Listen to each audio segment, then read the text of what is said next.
The City of Winnipeg now has a crew dedicated to picking up and counting discarded needles.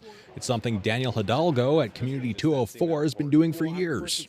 I'm grateful someone is keeping track of that data because it speaks to the severity of what's being found, but also just like what the folks out there are experiencing.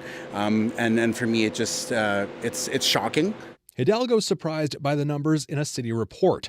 Between April and October, more than 7,000 needles were picked up, nearly 1,300 drug pipes, hundreds of bags of drugs, and more than 100 improvised weapons like knives and crowbars. Oftentimes, a lot of the grassroots organizations kind of find these things first, and we're just kind of left to our own ways of dealing with it. So I'm relieved that the city is supportive of this, and they're becoming cognizant of the fact that this is becoming an increased issue.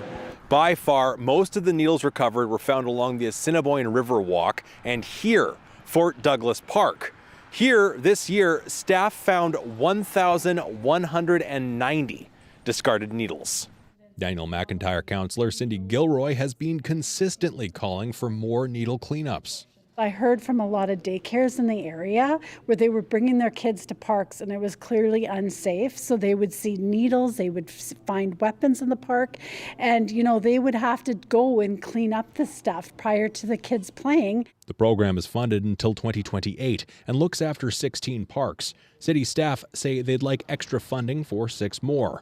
The report says riverbank parks with encampments typically have the most needles.